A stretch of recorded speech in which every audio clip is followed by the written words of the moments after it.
Welcome, everyone, to the Joel Martin Mastery Podcast. I'm a networking expert and the author of the upcoming book, No Strangers, How to Build Community, One Relationship at a Time. My why is the pursuit of mastery, and the goal of this podcast is to lock arms on a lifelong mission of daily personal growth to become the best version of ourselves. So let's dive in to today's episode.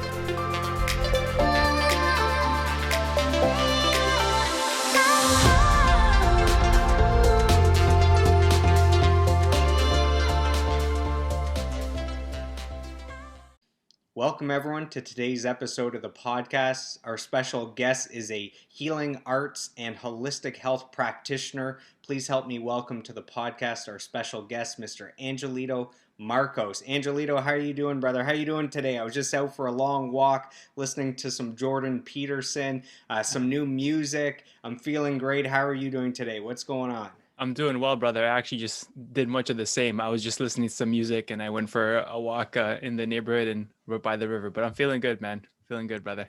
Amazing. So we met a few years ago because I was always going to personal growth events. And I would see you at this one and that one and that one. And I didn't know you. We had never met. We were strangers. But you have a distinct look. You have a distinct style. And I think you can agree. And so I just noticed that guy there, and oh, that guy's there again, and that guy's there. So no idea who you are, no context, just being able to identify this unique person. And then I was at a Tony Robbins event, and there was, I don't know, 5,000 people or 8,000 or something crazy. And I'm looking for a seat, and there's this guy, and there's a seat open beside him. So I just said, hey, man, I keep kind of seeing you at events. I'm Joel. Can I sit beside you? And you're like, yeah, sure. And that's how we met. So that's how you became a human being, a real person that I know, a part of my community and my network. And even then, that day, you had brought a bag with you, and you had all these health things going on. You were creating some kind of magic potion, some magic concoction.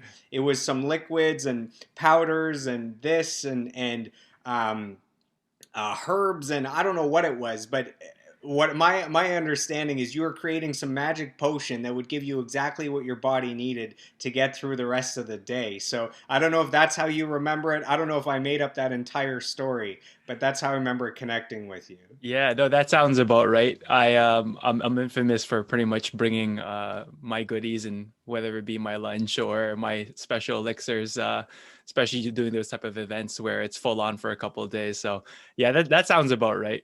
An elixir. I like the sound of that. That does sound like a magic potion. So, why don't we start with you explaining what are healing arts and what is holistic health, and how does someone become a practitioner of that? Just so our listeners are on the same page from the start. Yeah, no, for sure.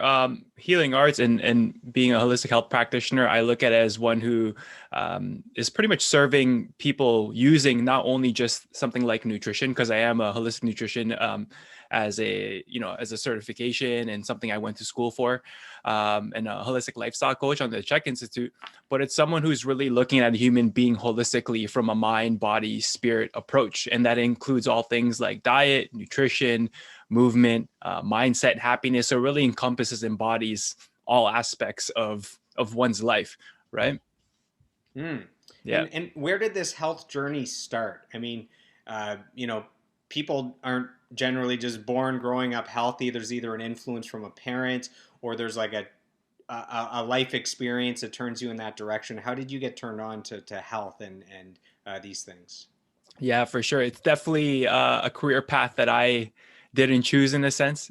I was literally at that time, I think I was still full on with my business as a barber. So I was doing that professionally for over 10 years, had my own setup at my home. Um, but I think one of the catalyzing moments, because I felt like my wellness journey of coming into this professionally and offering it as my service happened through a couple of years of going through some pretty challenging moments. And I would say the first one that really woke and stirred things up for me was I was playing basketball one day. I love playing hoops and just something that I enjoy doing. And I was at the gym and I was pretty much playing for I think 2-3 minutes, maybe 4 minutes tops at a pickup game. And I actually felt like I was having a mini heart attack. I could literally feel my heart just popping out of my chest to the point where I just had to sit off to the side on the sideline, and I was just sitting down there. And beforehand, for me, I was pretty much caught up in the Western lifestyle of what's keeping people sick, unhappy, depressed, stressed, and sick. I was pretty much eating all the junk foods you can think of. I was not being conscious about my nutritional choices. I was not really considering anything when it came from a diet and lifestyle standpoint. I grew up eating frozen foods and uh, luncheon meats, and from all the crazy things I could have ate. My mom worked for a freaking cookie factory, like Mr. Christie. So you can imagine I had that abundance of that stuff flowing through. And we weren't always, or at least I wasn't always unhealthy before moving into Canada. In Philippines, we were eating well and we were doing fine, but it's only when I really hit Canada and got submerged into this Western lifestyle that it really affected me. I remember during that time, the worst of it was I was smoking cigarettes. I was eating, beef patties and street meat and whatever food you can think of, and probably about 2-3 cans of Arizona iced tea cans when I was in college. So that kind of shows you where I was at. I was at the most I've ever weighed in my life at 240 pounds. I typically sit around like 165, 170, give or take. And then lead into that moment, 3 minutes in playing basketball, feeling like I was going to have a heart attack. And I was just like, I can't do this no more. I had that kind of moment where there was like epiphany, like there's no way I can do this. So from that moment, I pretty much cut everything out from my life, not just making changes to my nutrition, but I cut out all my toxic relationships. I was around, influences that weren't so supportive and were just kind of cruising around life, smoking weed, and the Tim Hortons kind of hangouts, and just watching sports games and eating 20 chicken wings and having a couple of pints of beers. That's what life looked like at that time. I was unhappy, went to school for what I wasn't really motivated or inspired to do, felt the pressure from my parents. So it was a accumulation of nutrition, lifestyle, and all those things that really led to that point, I think, on a bigger picture, where it's just like, my heart was like, I can't take this anymore. This is too much. And then I pretty much like lost a lot of that weight within less than a year, and, got into studying all things from nutrition and lifestyle, and was getting into pretty much doctor Googling everything. I've tried every diet fad that you can think of, from low fat to high carb and all those different things during that time. And eventually I lost it and got more into towards like bodybuilding and aesthetics. And it was like, oh, great. He's the fat guy turned kind of skinny guy and fit dude, right? I was kind of, that was my new identity. Funny thing is, full circle, a couple of years later in the very same gym, playing a pickup game again, go for a layup, playing basketball, and I get shoved into the wall. I was going for open layup, and the guy just came and didn't want me to get the basket in. My hand shoved right into the wall. My wrist sprained back pretty bad, and I pretty much was out for the count for a little while. In that time, I was super stubborn. When you're young, you're like, yeah, whatever, you can push through anything. A couple of days later, I'm already like benching, and my wrist was in so much pain. But that led to onset of a lot of deeper pain where it didn't heal for over a year and a half. End up needing to get surgery on my wrist. Now I got like a nice plate over here in my wrist, and couldn't work. I literally was just in so much excruciating pain physically, to the point where I was so confused with what's going on. And I went to my doctor, and I was actually diagnosed with fibromyalgia. And for people that don't know what fibromyalgia is, that's chronic widespread body pain, typically for the symptoms that people that are going through, extreme fatigue. It really leads to depression and a catalyst of whole other issues. But ultimately, I think it's more of a blanket term for something that are like, I don't know what the hell you're actually going through, so we're just going to give you this, because typically what they say is you're going to have to live with it. And that was one of the hardest pieces of news that I heard, because I actually accepted that identity as true for myself when I saw myself as broken, or that I was going to chronically live in this pain for a while. And that just got darker and darker for me during that time, to the point where I was literally bedridden. I was just lying down in bed all the time, exhausted, tired, afraid, to a point where my mom would come and do groceries and come home and ask for help to bring the groceries inside the house. And I would get scared to go lift those groceries just to bring them inside the house, because I thought that it would exhaust me and that I would pretty much be in pain for the rest of the day. So that eventually led to another rabbit hole. And I was like, okay, I studied nutrition. I understood, these things that are quote unquote healthy. But that's when really I started to open up to the other sides when we were asking that question, when it comes to the healing arts and holistic, being a holistic health practitioner, that health is so much more than just diet and exercise, that there's these other components. And I think a big time more than anything, especially this day and age, and with all the things that we're going through with the pandemic and everything, is our mental health, is our emotional health, and ultimately living a life that's more truthful to oneself, because we've been so used to just living in a mask and living a script that other people have prescribed for us, but really not stepping into our own truth. So for me, when I came to that realization, our mutual friend, Jordan Oveas, he was really into personal development. He was in network marketing at the time in high school, I believe, and was still going on to it. And I'm like, dude, like, you're all into this positive stuff or whatever. I'm like, can you just hook me up with a book or something to help me? Because I'm in such a dark place. I just ended my relationship with my girlfriend. I'm literally depressed and I'm in physical pain. And he actually gave me The Slight Edge by Jeff Olson. I'm sure you've read that book as well too. It's really popular, especially people in the network marketing. But that really opened up my eyes to starting seeing that there was so much more that that was actually fully responsible for in my life. As I started to reflect and journal on the things that I was reacting to in my life and the actions that I was taking, it started to lift my mental and emotional mood, and it brought me to a place where I felt I was empowered to actually take control of my life and do something about it. And just with that alone, my body pain already started to lift. My body pain started to ease. And I just went on that rabbit hole of personal development, and it just led to all these other things. Like, what else is there? What else am I missing that I haven't looked at? Because at this point, I literally have like wiped out my whole bank account and savings, because I was spending it on chiropractors and, massage therapists and all that other stuff, just trying to get relief. But when I saw that there was this other way, it completely changed my world. And that was pretty much where I was like, wow, if I can get myself out of this and actually start living a happy and healthy life and free myself from this diagnosis, which pretty much is, something that they kind of, it's almost like a death sentence for people. Like, you got to live with this for the rest of your life. I was like, I'm going to devote my life to helping people who have gone through similar suffering as I have, and because, I found a way to take that challenge of those dark moments to something that was fruitful for me, and actually be able to, serve and do it as a career now. So those moments more than anything have probably been the biggest catalyst to why I'm doing the work I'm doing today.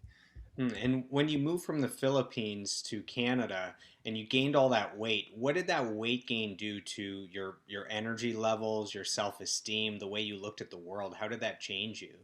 Oh, definitely. Yeah, that was a huge one. I was not confident about myself. I was very judgmental about my body, and ultimately as well too. Even growing up as being like a heavier set kid, even in elementary and high school, there was a lot of insecurities. There was those teasing and things that were happening around that. So that really affected me. I felt there was body shame happening within myself, and ultimately I was just unmotivated and tired all the time. It was exhausting to be living. It was kind of just making it through the day in a sense, right? I was always tired. I was always symptomatic. My gut was always feeling off. And I didn't realize that difference until I was able to clear myself from a lot of those underlying health issues, how much it affected my mental health and my emotional health and my stability of my energy levels. So yeah, it definitely messed with me in so many ways, for sure. And I almost look at it on a bigger picture as well, is that the weight gain was also a reflection of a lot of the things that I was actually trying to fill a void in my life. And I think that's a big thing that I've realized, especially working with a lot of clients who've been trying to lose weight, is that when we go through these gorging and these bingings to get that temporary relief, to feel that temporary form of satisfaction. It's filling a void within. I felt like I was filling a void within myself that I actually wasn't doing on the external world. Not doing the things that I love, not following the career path that I did, and it led to that where it's kind of like a protective layer. We're adding all this fat to kind of protect ourselves from not engaging with the world or the fears that we're holding on to. So I look at that was some of the things I was going through personally in my weight loss journey. Hmm. When I think of health, I think of nutrition, fitness, and sleep.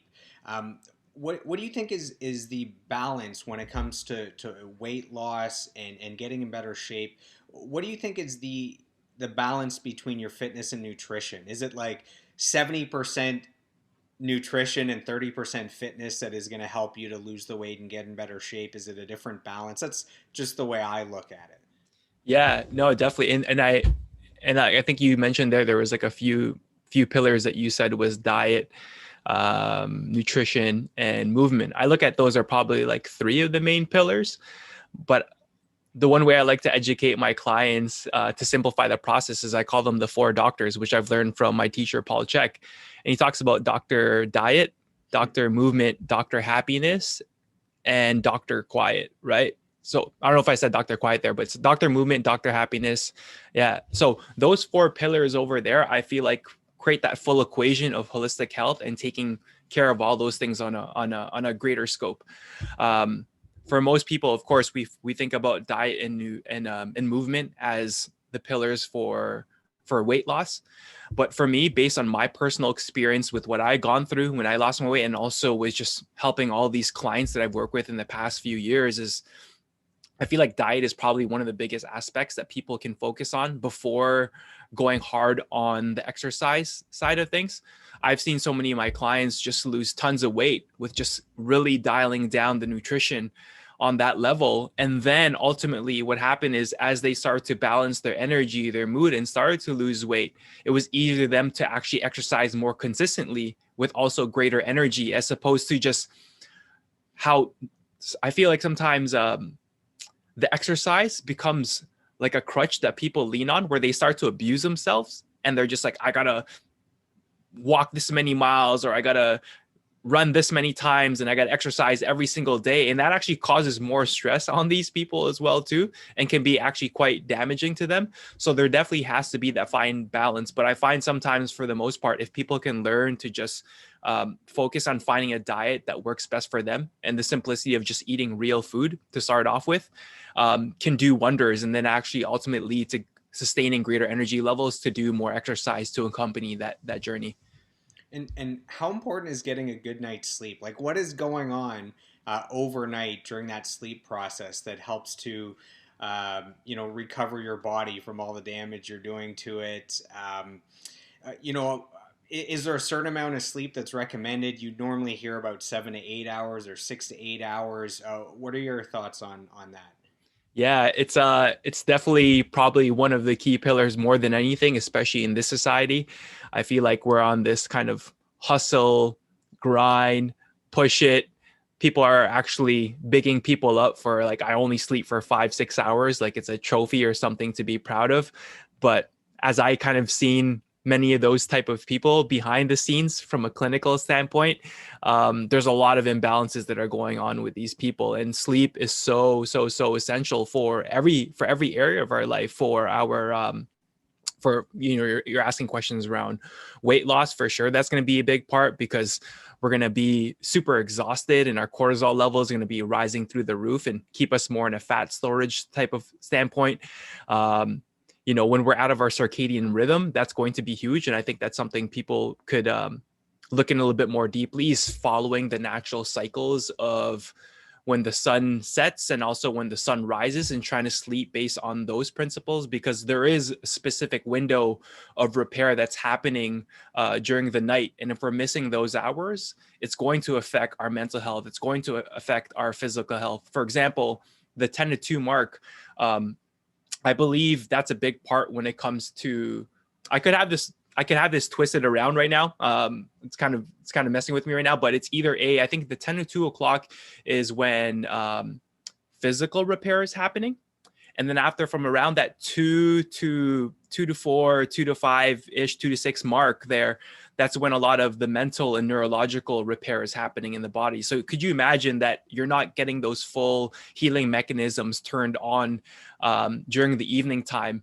And then we wonder why we're having to rely on so much stimulants and are grinding our way through the day where we're just pretty much exhausted and have nothing left in the tank. So I feel for a lot of people as well too, where if they're if they're fine that they're hitting a plateau around certain areas and they're eating well, they're exercising right, sleep is probably one of those big areas where they're totally deprived from as well. And I can see just people, even just cleaning up sleep will lift a lot of things like depression and mental emotional issues, because that's essential. Without the vitality and energy in our body, we're not able to actually be able to be productive and to be have the energy to follow up in living our dream. There's nothing worse than actually not being able to do the things that you love. So sleep is definitely a key pillar for sure. I'm notorious for always sleeping 7 hours a night. Like the people that know me make fun of me because I'm so consistent. I mean, if I go to bed at 10, I'm up at 5. If I'm up, to midnight, I'm up at 7. It's 7 hours. It doesn't matter when I go to sleep. I try to go to sleep at the same time, but I need my 7 hours sleep because I am a different person if I get less. Like Yeah.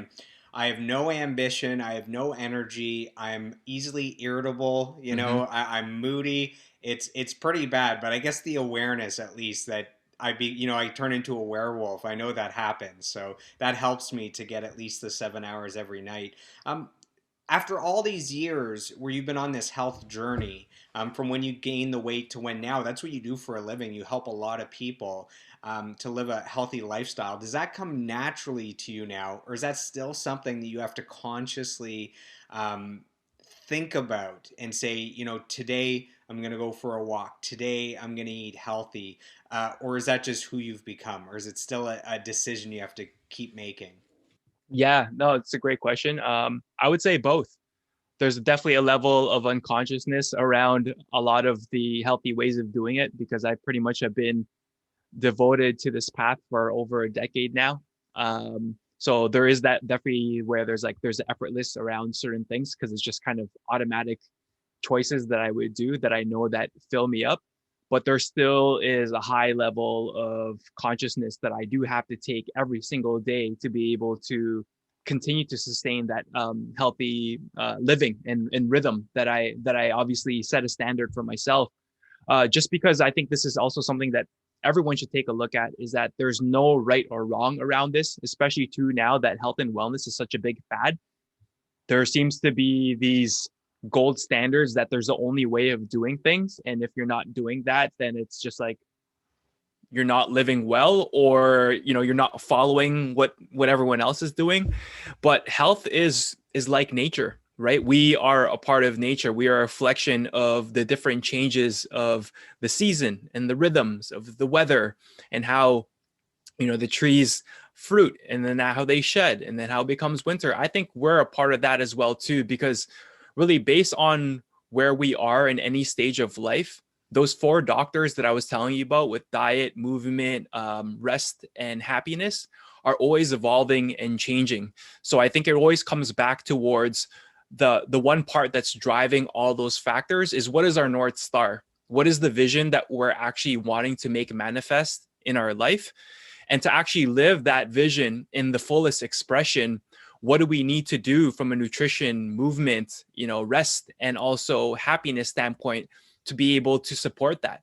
Right? If I'm in a place where I'm sick and I'm not feeling so well, my diet, nutrition, rest, and everything is going to completely shift.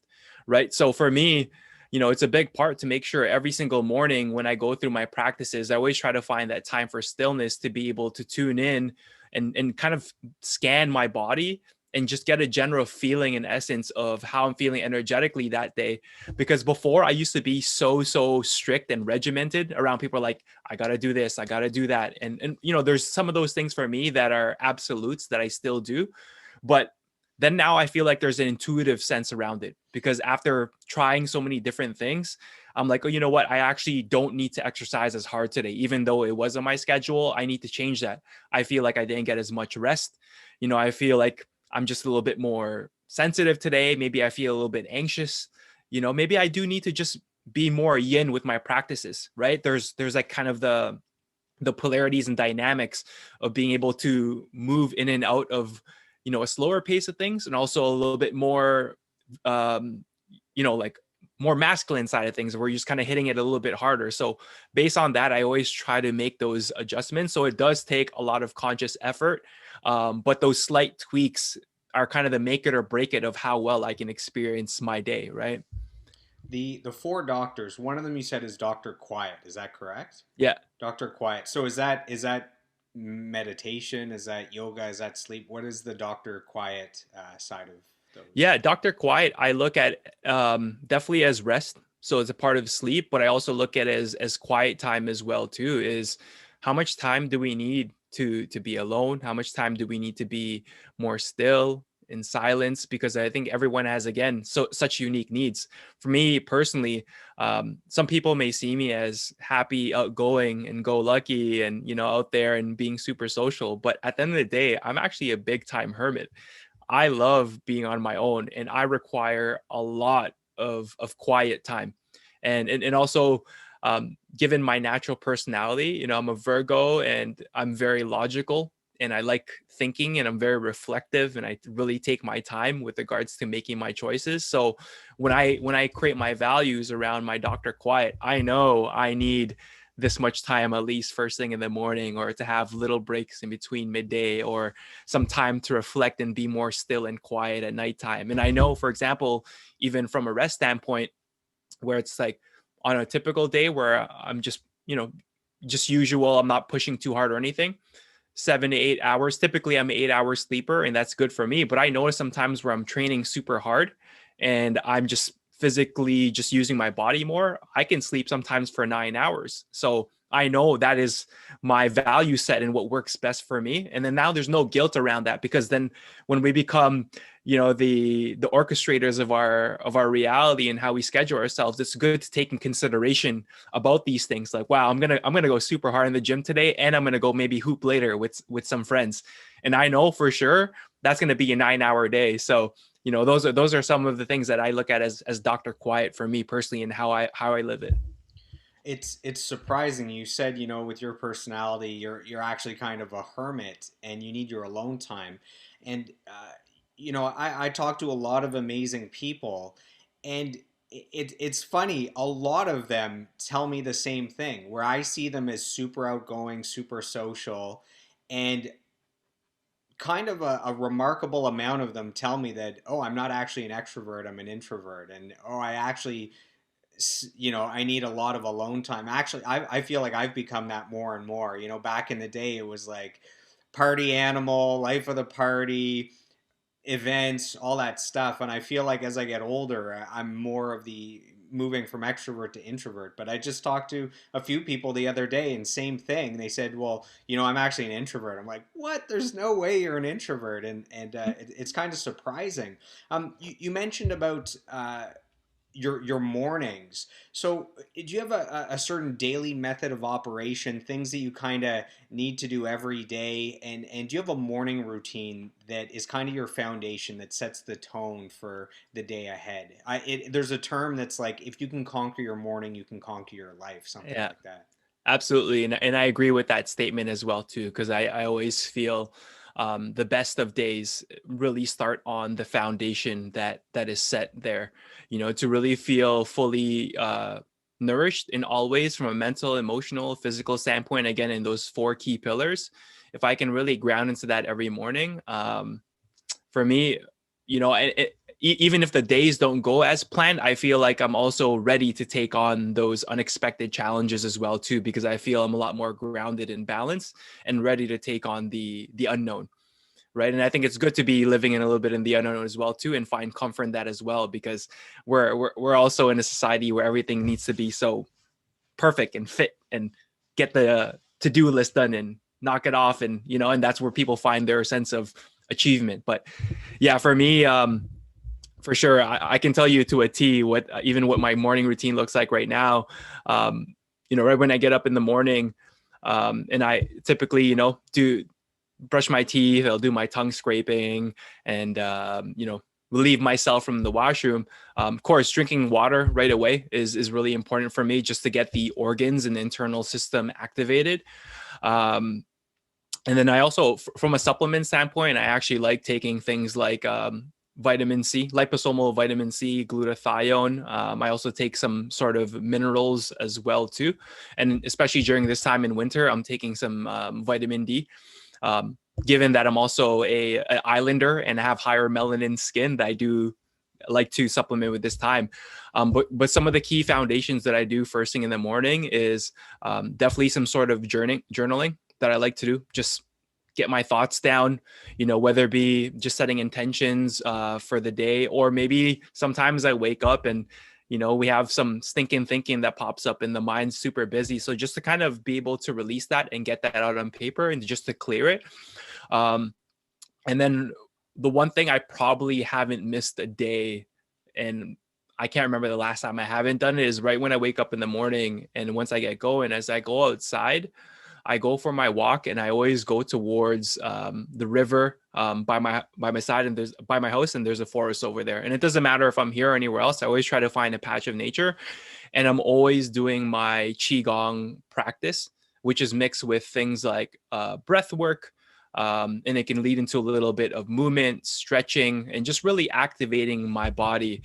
And that for me is my foundation. That's my go-to. That's what keeps me still. That what keeps me present. From that place as well too, I do set my intentions and I set my prayers for the day. And sometimes that also leads into exercise as well. And I'll just go into a full workout for there, or sometimes I'll even pop on my headphones and I'll just start dancing, man, and just start moving my body. But definitely find a way to get my body activated, going and moving. And then yeah, after that I typically come back, and then I'll kind of break fast with a nice little morning elixir that I do, a little brain concoction that I make. Recently I've been doing matcha with a little bit of collagen and some MCTs and lion's mane medicinal mushroom to help activate the brain as well too, and a little bit of maca powder there as well. And I make that into a nice little health elixir. And depending on the day, because I have been training quite frequently, at least maybe five out of 7 days a week. So typically I'll do a little training session from there. If not, then I'll go straight into my day. So that's pretty much kind of like the morning routine. And then after, some other foundations I would say throughout the day for me is for sure having regular walks throughout the day. I like to do them after I eat. It really helps from a digestive standpoint. But I also like to do that qigong type of practice where I still myself and just ground and balance my energy, even midday, even if it's for 5 minutes, to just find that still point again. It's a good place to kind of assess and take a look at where my day's been so far and readjust myself and also re-energize my body. And also doing that again in the evening time as well too is important for me, again, to just kind of clear and release everything that I've gone through the day, calm down my body and my nervous system to get me into the ideal sleep state. So those are a couple of things that I do for morning and also throughout the day. So, okay, what exactly is qigong? Just it sounds like there's breathing. It sounds like maybe there's exercise. Can you give us Yeah. kind of like a Cole's notes of what that is? Yeah, for sure. Some foundations around qigong is it's movement, breath, and intention. And maybe one thing that I can highlight for some people, because I'm sure everyone's seen someone doing it, is a lot of people know Tai Chi, and you could see even just I would say that when I looked at this, is I looked at when I try to study things around like health and well-being, I take a look at who's actually walking the walk, who's being a reflection of health, wellness, and vitality, and been doing it for a long time. And when I look at that, there's a magic in a medicine around. I see particularly like these Oriental, whether it be Chinese or something along that type of lineage, where you see them outside and they're like in their 80s and their 90s, and you see them doing Tai Chi and they're so like limber and energetic and active and so fluid. And there's a magic in that, right? When you're becoming a lot more, when you're connecting with your breath, you're connecting with your body. And then also there's an intention behind these types of movements, which actually cultivate life force. When they talk about your chi, right? You hear it in different different modalities or different cultures, what they call chi is kind of like our internal energy life force, and we can actually learn to cultivate that. We can learn to bring our awareness into to enhance our energy, because I feel like when I do things like qigong or tai chi, for example, I call those work in exercises, because when we think about working out, we're expending energy, right? Because through exercise, we're actually breaking down musculature. We're actually challenging the body to grow through very, uh, movement that actually exhausts us in a sense, in a good way. But when I look at some of these internal practices, like qigong and tai chi, you're actually working in, you're drawing energy into yourself, right? And I think the beautiful thing about that as well too is, especially in this modern age, we're so caught up in our head, we're so logical, we're so pretty much like operating with only a head and disconnected from our body. I find that really grounds us into feeling and being more present and aware of the current moment, which is happening here and now. And I feel like when I do that practice, it just it just changes everything for me. It literally helped me heal when I was going through those deep fibromyalgic states of chronic body pain and depression and mental instability at that time, because instead of being so far in the future or dwelling in my past, when I started to breathe and connect with my body and start to flow in a way that felt very calming and relaxing and nourishing to me, it always brings me back to a place of feeling peace and contentment. So I would say maybe that's a way of, I hope I answered your question in regards to like what does that look like or what does it feel like, right? You were talking about journaling. I've been doing a form of journaling called the morning pages Yeah. for years, and uh, it's for creatives, so writers, musicians, um, and you basically, when you get up and you're kind of in that dreamy state, you write 3 pages, and it can be just anything. You don't think too hard; it just comes out. And the point is to get across all the muck that is in your head, to release it onto paper, because you know creatives, it's like there's always stuff going on up there, and you have trouble sleeping, you can't Mm-hmm. get to sleep because you're thinking too much, you wake up with thoughts, and this allows you, it's weird, it's like you're reaching in, you're taking out that and you're putting it somewhere else, and I Mm-hmm. found that that's very helpful. And as I study all the millionaires and billionaires and the top achievers in the world, almost all of them have journaling in there as a part of their daily routine. um, so in the last few years, you've helped me twice to lose weight. I keep coming back to you as I fall off my practice, and um, this year during the quarantine, it's been COVID, and the pandemic's been really hard on a lot of people. For some people, it's been an amazing year because of the time of self reflection and really figuring out who you are, and maybe the way that things were before weren't the way that they could be. Maybe there's a better way. So people are kind of thinking about their lives. So for me, you know, the way that you helped me was by looking at what I was currently doing, by looking at what I was currently eating and when I was eating and how much I was eating, and making a meal plan that would change that up. So a few years ago, you helped me lose 10 pounds, and then I had a personal trainer help me gain 10 pounds of muscle. So 10 pounds of fat down, 10 pounds of muscle up, which is a good trade. And then during the pandemic, I've been able to lose 22 pounds. So I thank you for your help with that. Now, for the other, for our listeners that are maybe looking to lose a little bit of weight, gyms aren't open. Any advice you could give them, maybe focusing more on the nutrition side, anything they can do at home? Obviously, cut the ice cream, cut the chips, all that stuff, that's pretty basic, but anything specific that might help. Hmm. Yeah. I know No, everyone's different, so it's going to be no, hard for no. you to. Absolutely, yeah, and that's always a perspective that I like coming on. It is honoring the unique individual. But yeah, especially during this time, I feel like where a lot of people have been really gaining weight is because of the stress that they're experiencing. So a lot of people are quote unquote bored in a sense, or just kind of not knowing what to do with their time. And you mentioned a really important point, is that this whole pandemic, right, um, has really created a beautiful opportunity for everyone to actually heal right now, to be more reflective, to actually look at what's most important in our life, and to actually be able to have the courage to step up and create that life for ourselves. And I find for a lot, one thing, and just speaking into this when I've been talking to a lot of people, is that a lot of people haven't been doing the things that are nourishing to them. And then they end up turning to food as that mechanism for just relief, like I was saying, right? They're filling that void in a sense. So one thing is to actually get clear on that vision, and also just do things that are more happy making for you. It doesn't matter if it's related to you getting paid or your job, or or the income that you're making to provide, but it's to create that space to actually do the things that are happy making for you. And for some people it could be like woodworking, or somebody it could be learning how to garden, or for some people they like building figurines, or whatever that is. I think one part is to do something that's meaningful, so that way you don't have to turn to food. But even from a nutritional standpoint, it's really coming back down to the basics. It's just eat real food, right? Just eat real food, because right now we're in this place where everything is packaged and there's long shelf lives.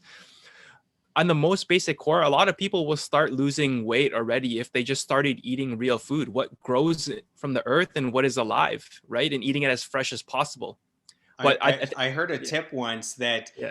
uh, anytime you go to eat or go to buy groceries, you should ask yourself, could my ancestors have eaten this? And if the Mm, answer is no, then you don't eat it. So something like, oh, there's Kraft dinner. And then you're like, wait, could great, great, great, great, great grandpa Martin have eaten yeah. Kraft dinner? No. Okay, well, you can't have it. And if you think back, like, could they have had a salad, with some carrots and whatever? Yes. Okay, well, I can eat that. I've heard that as advice. So Yeah, you that's keep great going. advice. It just triggered that for me when you were That's talking. that's exactly it. And you literally just piggyback off my point. That's beautifully said about, what would our ancestors eat, being hunter gatherers in a sense, right? Of just eating what nature provided by the season.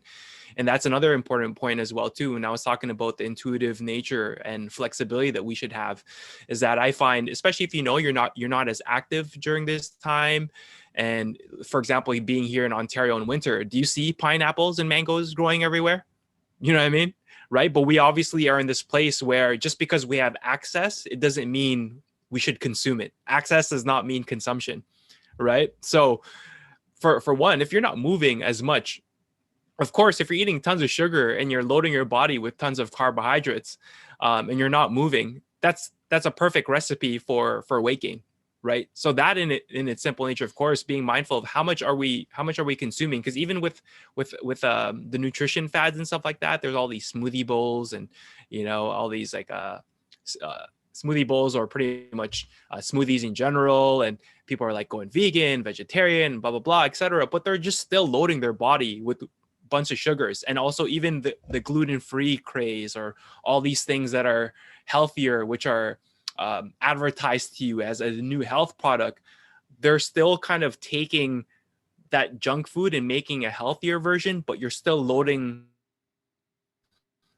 crappy oils and sugar rich foods and stuff like that. So when you get back to just eating real foods, that can change everything. And then I think an important part as well too is with all these lockdowns and stuff like that, is to spend as much time in nature.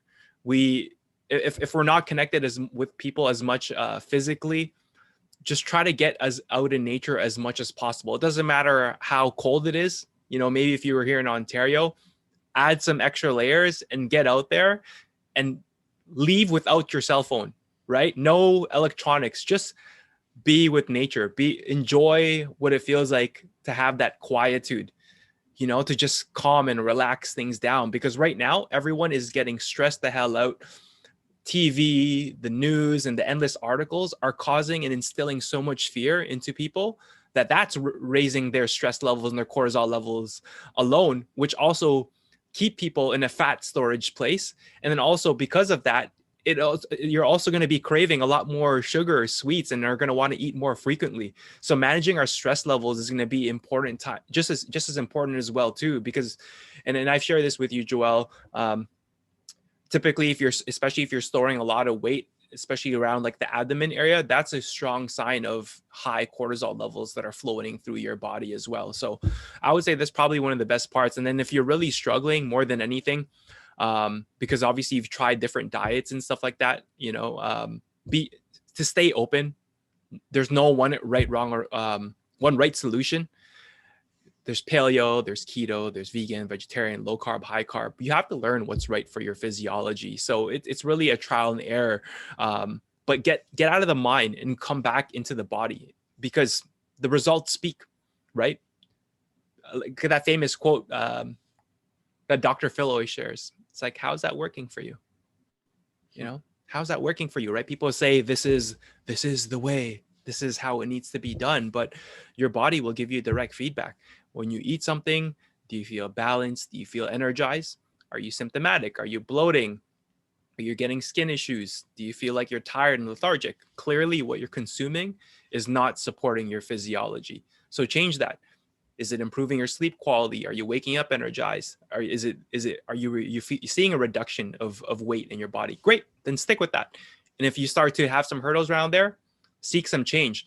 And if you're really still stuck at that point, then I think really that's a time where we have to look at and ask help for a professional, because during this time, to have someone who can be able to look on a deeper level and try to find some of the underlying root causes of what's causing that weight gain on a greater level, are some of the other big issues that people aren't looking at, right? When we're talking about things like stealth infections and, hormonal imbalances, et cetera, et cetera. Those are the deeper, big core issues. Because for me, weight loss is really only a fraction of that. And actually, to be honest, when I work with my clients, even if their goals are weight loss, I never actually focus on weight loss with any of my clients. I focus on getting somebody healthy and balanced, because a body that's healthy and balanced will actually lose the weight naturally and it'll just shed off.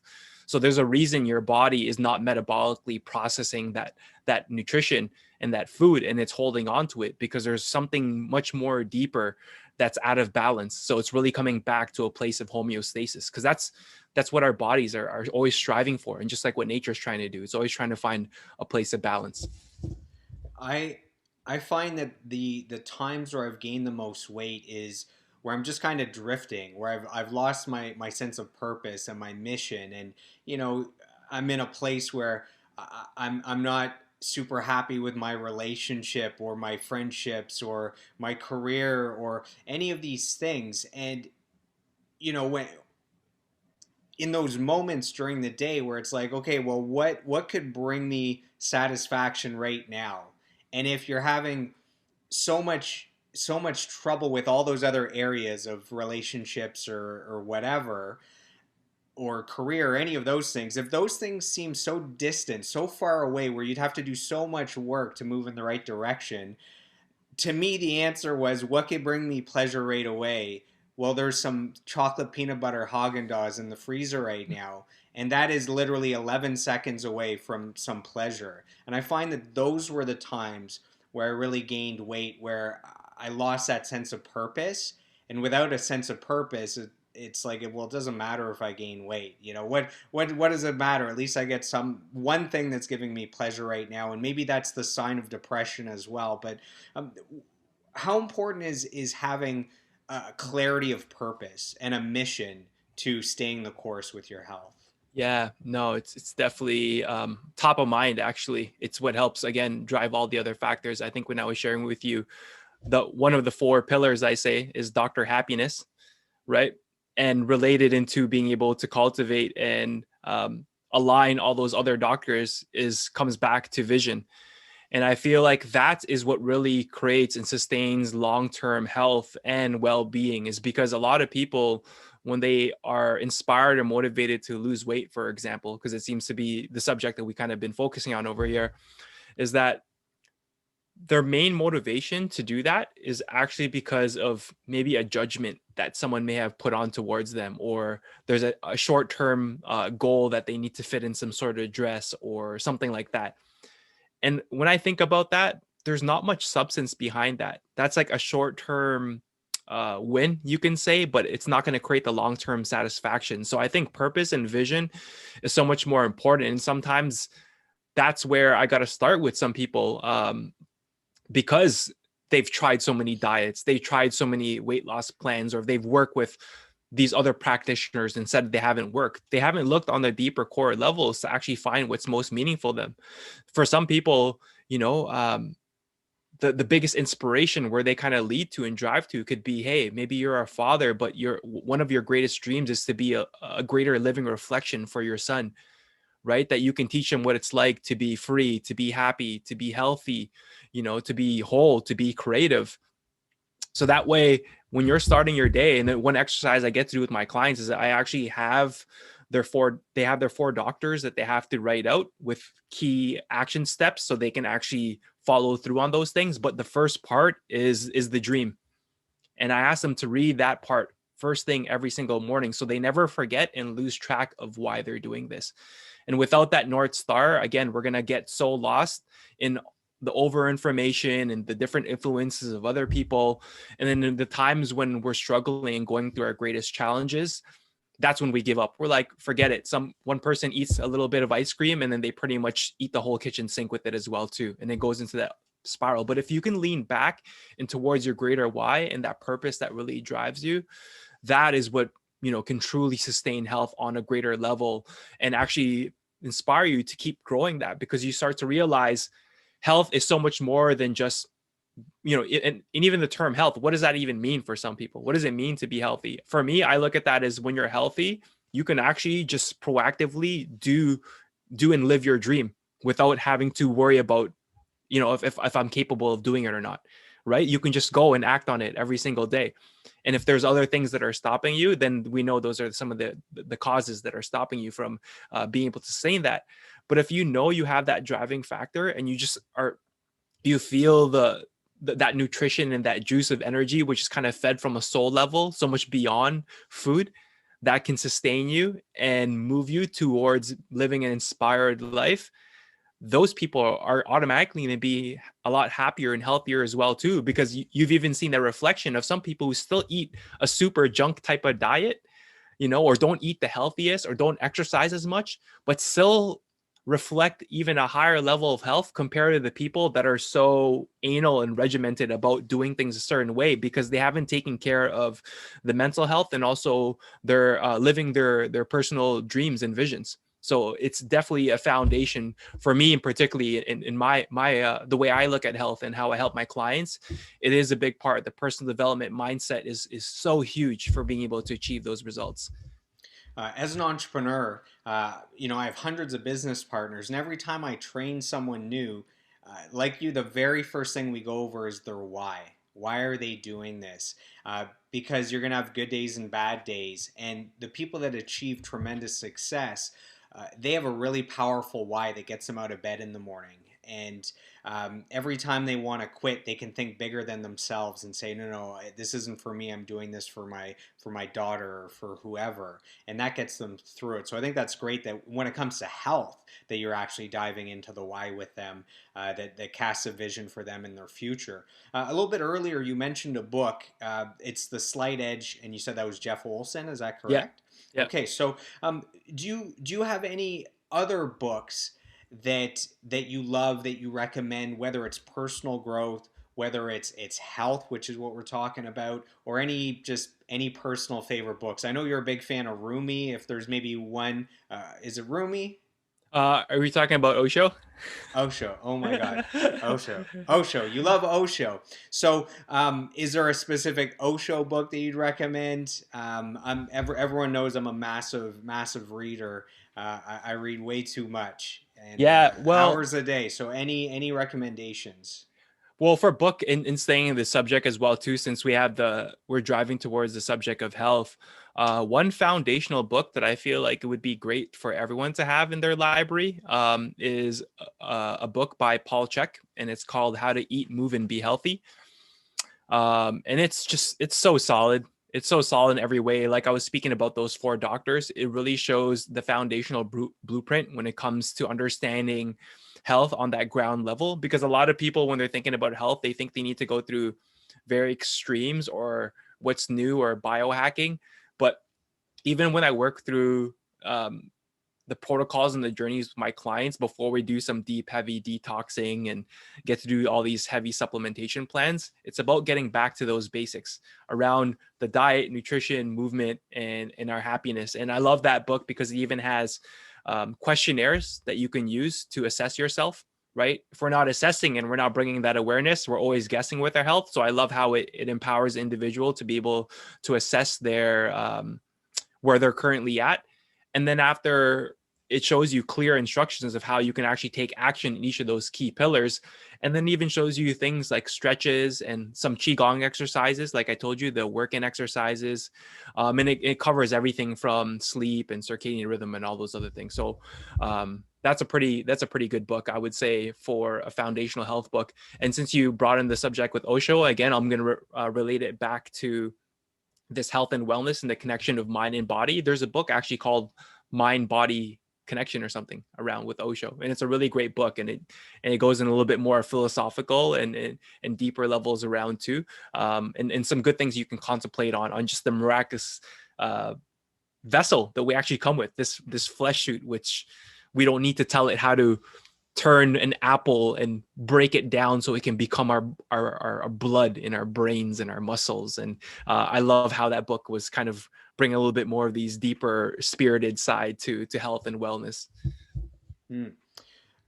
And what I was gonna actually throw in, I think you'd be proud, is I've actually read quite a few health and nutrition books. I've read Wheat Belly. I've Yeah. read I think it's Salt, Sugar, Fat. Uh-huh. I've read the Primal Blueprint, which I guess is about the paleo diet. Mm-hmm. um, Thrive Fitness. I've actually You Are What You Eat. I've read quite a few, so I think it helps to have an awareness of some information from some of the experts that you can kind of implement into your own into your own life. Do you have a professional in your professional career? Do you have a favorite memory? Is there anything that stands out over the decade that you've been helping Mm. people? Anything that just jumps out as I ask, hey, favorite memory from the last decade when it comes to your profession? The first thing that comes up for me is I can't think of one in particular, but it's always just those amazing testimonials that I get when people just start to get it. That's what really keeps me going and it fuels me, when I see like, wow, like I have so much more energy, or I finally lost this weight, and I'm also realizing how it's impacting and affecting my family, and I'm able to handle my stressors a lot better, and my communication and it's just when I see that not only are people getting happier and healthier, and their suffering has been minimized, or also has been completely diminished, and I see them now being reflections for their community and the people in their life, like that gets me so excited, because that's when we're talking about our greater why and our visions, things that I lean on. It's like, if I can help people reduce their suffering, and I can help people become self-empowered to build a happy and healthy relationship with themselves, that for me, that there's nothing else that I would rather have, as a practitioner, even if I can do that even just once in a while, to hear those things and to have those conversations. For me, that just gets me so lit, man. What are the top traits that you can identify in yourself that has allowed you to become so successful in what you do? I know it's hard to talk nicely about ourselves. I'm giving you permission. Yeah. What do you think it is, the traits that really make you who you are when it comes to Yeah. what you do? Yeah, thanks for asking that question. And this is a opportunity to work on something as well too, that I know that I could always use more work on, is just acknowledging myself more for what I do, because it's so easy for us to take for granted just what we do unconsciously. But I think for me, one of the first thing that comes up is curiosity. I think it's definitely a trait that has allowed me to just this really affected me, not just for my business and also as a entrepreneur, but I think for every area of my life, where I'm always just looking for ways to grow, always looking for ways to learn, and that curiosity kind of brings like that childlike innocence that inspires me to see the world with wonder, and through that, for me, it allowed me to not have a rigid lens and scope of how I can offer my practice. And I felt like that's what really has probably driven and allow me to be able to get into the depth of the offering that I'm able to serve my clients right now, is because I can see health is so much more than just like we said, the diet and nutrition and sleep. It's to understand that there's so much of these other layers. So yeah, that curiosity has led me to going on big lifelong adventures, right? And leaving the country, and for example, like traveling to Costa Rica and living there for half a year while working on this business, and going and learning different skills, and even going from outside of my own domain, to understand just music and how that's so big with regards to health and wellness and creativity and arts and stuff like that. So yeah, that curiosity, I would say, is definitely I would probably acknowledge that as one of the traits that I say has been really beneficial for me. So we're at the start of a brand new year. I think a lot of people are happy to have 2020 behind us. We're fresh into 2021. Do you have a vision for the year 2021, and have you set any goals for yourself? Some people are goal setters, some aren't. Just curious as I talk to people what Yeah, they do at the start of every year. no, definitely.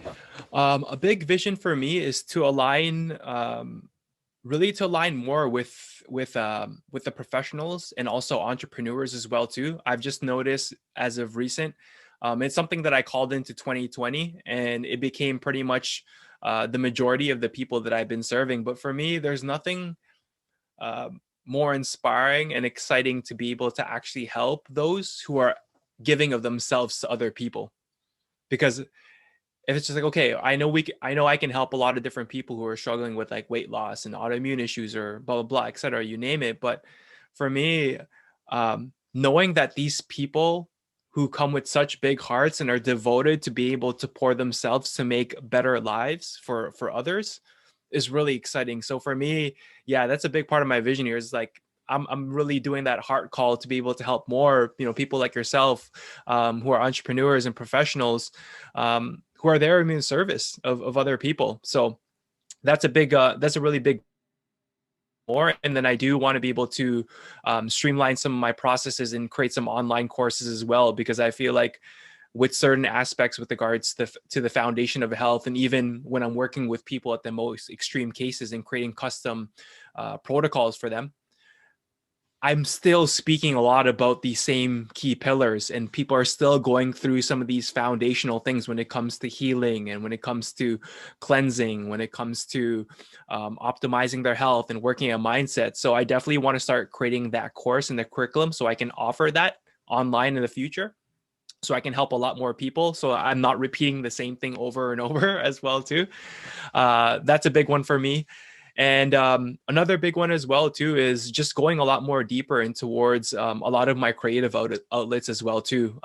Especially when it comes to being a health and wellness practitioner, I know my greatest job is to be able to embody health and well-being and also reflect that for my clients. And as I go so much more deeper in towards doing this health and wellness journey, I start to realize how important, again, the healing arts is such a big part. So I want to dive more deeper into music. I know you're a musician yourself, brother. And for me, when I'm hitting my drum and I'm playing with my shakers and I'm doing jam sessions with friends, that really lights me up. And then also, I love how I can offer that too as well, a part of some of my sessions when I'm working with clients as well. So going deeper into that, and also just getting even more connected with the earth, and learning how to work with the land more. I'm going to be going back to Costa Rica soon, and I want to go a lot more deeper in towards permaculture, becoming more self-sustainable, and also just deepening my understanding when it comes to these medicinal plants, herbs, and mushrooms that are so beneficial for healing.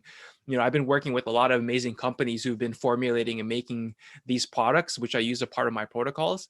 But I want to become an alchemist myself, man. So I want to go and immerse myself in learning how to formulate my own tinctures and herbs and create custom blends and formulas that I can actually give to my clients as well. So those are a couple of things that are really exciting me right now, and which I'm seeking to make manifest in 2021.